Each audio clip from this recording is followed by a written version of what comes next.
রাষ্ট্রের ভিতরে আরেকটি রাষ্ট্র বলছি সান ম্যারিনোর কথা। চারদিক থেকে ইতালির মধ্যে অবস্থিত 61 বর্গ কিলোমিটার আয়তন এবং 34,000 জনসংখ্যার ইউরোপের ক্ষুদ্র একটি দেশ এই সান ম্যারিনো। বাংলাদেশের রাঙামাটির সাজেক ইউনিয়নের আয়তন যেখানে 1771 বর্গ কিলোমিটার এবং বাংলাদেশের নারায়ণগঞ্জের কুতুবপুর ইউনিয়ন যেখানে প্রায় 10 লক্ষাধিক মানুষের বসবাস রয়েছে। তো এই দিক থেকে বাংলাদেশের অনেক ইউনিয়নের তুলনায় এটি খুবই ক্ষুদ্র একটি রাষ্ট্র। হঠাৎ করে সান ম্যারিনো নিয়ে আলোচনার কারণ হচ্ছে আজকে রাত 11টায় সান ম্যারিনোর বিপক্ষে একটি আন্তর্জাতিক প্রীতি ম্যাচ খেলতে নামছে বাংলাদেশ জাতীয় ফুটবল দল। এই ম্যাচটি বাংলাদেশের জন্য অনেকাংশে ঐতিহাসিক, কারণ এই ম্যাচ দিয়েই প্রথমবারের মতো ইউরোপের মাটিতে কোনো ইউরোপীয় প্রতিপক্ষের বিপক্ষে খেলতে নামতেছে বাংলাদেশ জাতীয় ফুটবল দল। এই সান ম্যারিনো তারা নিয়মিতভাবে ইংল্যান্ড, জার্মানি, সুইজারল্যান্ড, স্কটল্যান্ড, অস্ট্রিয়ার সহ এরকম ইউরোপীয় বড় শক্তির বিপক্ষে নিয়মিতভাবে তারা ম্যাচ খেলে থাকে। সেদিক থেকে তারা অভিজ্ঞতা অনেকাংশে বাংলাদেশের থেকে এগিয়ে রয়েছে।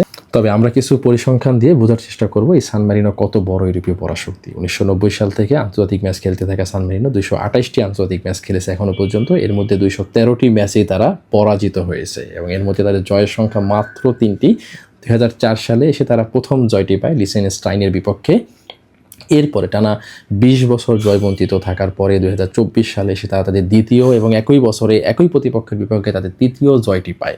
2024 সালে 2টি জয় পাওয়ার ফলে এই বছরটাতে তাদের ফুটবল ইতিহাসের স্বর্ণযুগ হিসেবে অভিহিত করা হয়। এই সান ম্যারিনো ফুটবল দলকে নিয়ে একটি মজার কথা প্রচলিত আছে, সান ম্যারিনো যখন গোল করে তখন পুরো ফুটবল বিশ্ব আনন্দিত হয়, কারণ তাদের গোল কিংবা জয়ের ঘটনা এতই বিরল যে তা ফুটবল প্রেমীদের কাছে ছোটোখাটো একটি উৎসবের মতো মনে হয়।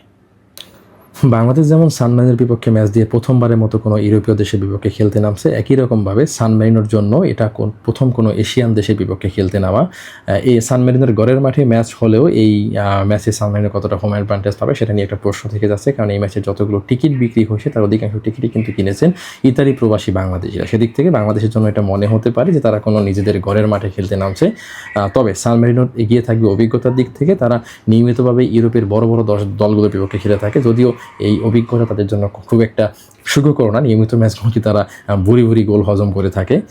যাই হোক, এই ম্যাচ নিয়ে আপনার প্রেডিকশন এবং বাংলাদেশ দল নিয়ে আপনার এক্সপেকটেশন কমেন্ট বক্সে জানাতে পারেন।